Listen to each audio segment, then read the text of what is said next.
ভাবুন তো, ভারতে এমন একটা গ্রাম আছে যেখানে রামায়ণ মহাভারতের চরিত্ররা মুখোশের রূপ ধরে একেবারে জীবন্ত হয়েছে।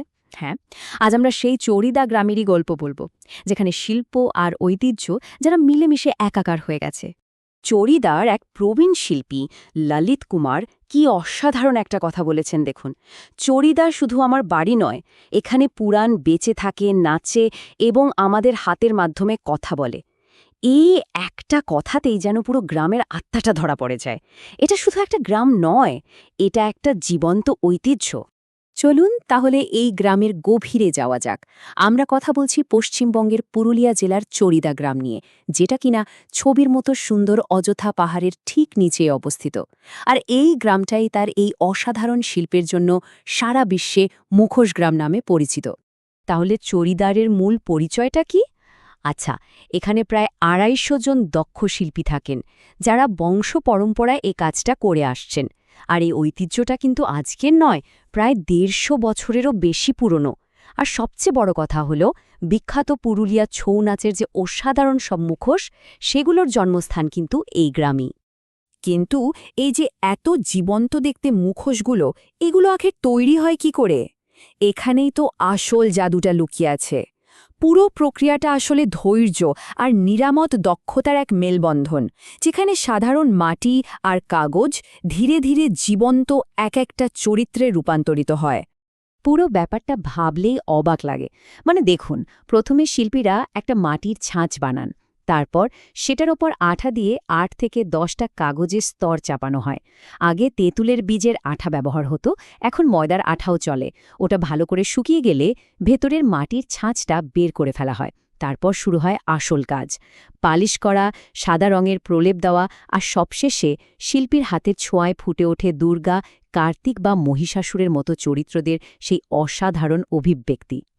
কিন্তু একটা কথা, এই মুখোশগুলো কিন্তু শুধু দেয়ালে সাজিয়ে রাখার জিনিস নয়।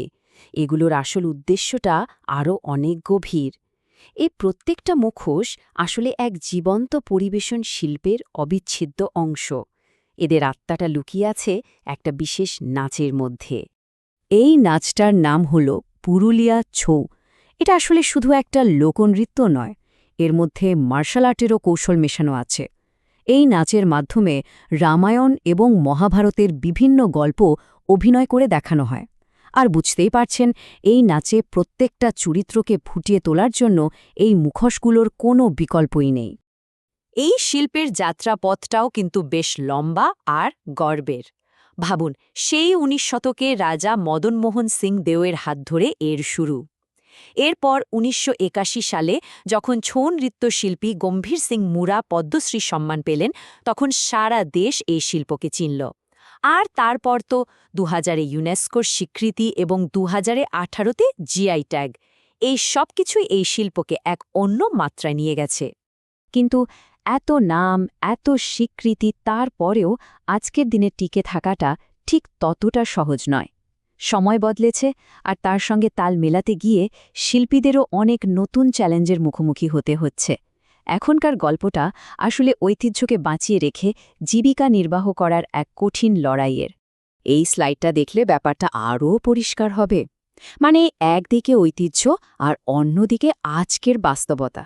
আগে যেখানে শুধু ছৌ নাচের জন্য মুখোশ বানানো হতো, এখন সেখানে পর্যটকদের জন্য ছোট ছোট সুভেনিয়ার তৈরি হচ্ছে। এমনকি ঐতিহ্যবাহী মাটির বদলে এখন টেকসই কার্ডবোর্ডও ব্যবহার হচ্ছে। কারণটা খুব সহজ, পর্যটকরা এমন জিনিস চান যা ছোট, টেকসই আর সহজে বয়ে নিয়ে যাওয়া যায়। আর এই বদলটা কতটা বড়, সেটা একটা সংখ্যা দিয়েই বোঝা যায়। ২০০৪ সালে যেখানে মাত্র ১০টা দোকান ছিল, আজ জড়িতাতে সেই দোকানের সংখ্যা ১৩০। মানে বুঝতে পারছেন পর্যটন আর বাণিজ্যিক চাহিদা কতটা বেড়েছে। গ্রামের অর্থনীতি এখন অনেকটাই এই শিল্পের ওপর নির্ভর করে চলে। কিন্তু এর আরও একটা দিক আছে। শিল্পী ভীম সূত্রধরের এই কথাটা শুনুন। তিনি বলছেন যে পুজোর সময় বা বিভিন্ন মেলার জন্য এই গ্রামের প্রায় ৩০০রও বেশি শিল্পী ভিন রাজ্যেও পাড়ি দেন। মানে শুধুমাত্র গ্রামের কাজের ওপর নির্ভর করে তাদের সারা বছর চলে না। রোজগারের জন্য বাইরে যাওয়াটা টিকে থাকার একটা অন্যতম উপায় হয়ে দাঁড়িয়েছে। এত কিছুর পরে স্বাভাবিকভাবেই একটা প্রশ্ন মনে আসে, তাই না? এই অসাধারণ শিল্পের ভবিষ্যৎ কি? আগামী প্রজন্মের জন্য এই পরিচয়টাকে বাঁচিয়ে রাখার পথটা ঠিক কেমন হবে? দেখুন, জিআই ট্যাগ বা ইউনেস্কোর মতো আন্তর্জাতিক স্বীকৃতি এগুলো অবশ্যই বিশাল ব্যাপার, অনেক গর্বের বিষয়। কিন্তু আসল লড়াইটা হলো ঐতিহ্যকে বাঁচিয়ে রেখে বাজারের চাহিদাকেও মেটানো। এই দুটোর মধ্যে ভারসাম্য রক্ষা করাটাই এখন সবচেয়ে বড় চ্যালেঞ্জ। আর এই শিল্পীদের ভবিষ্যৎ কিন্তু এই ভারসাম্যের ওপরেই নির্ভর করছে। তবে আশার আলোও আছে।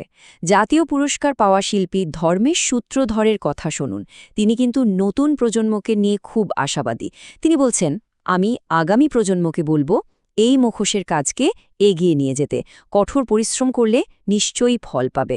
তার এই কথাগুলো সত্যি খুব অনুপ্রেরণার। তাহলে আমাদের আজকের আলোচনাটা এই প্রশ্নটা দিয়ে শেষ করা যাক। ১৫০ বছরের একটা পুরনো শিল্প এই আধুনিক দ্রুত বদলাতে থাকা পৃথিবীতে নিজের জায়গাটা কিভাবে খুঁজে পাবে, কিভাবে টিকিয়ে রাখবে? এর উত্তরটা হয়তো লুকিয়ে আছে ঐতিহ্য আর আধুনিকতার সঠিক মেলবন্ধনের মধ্যেই।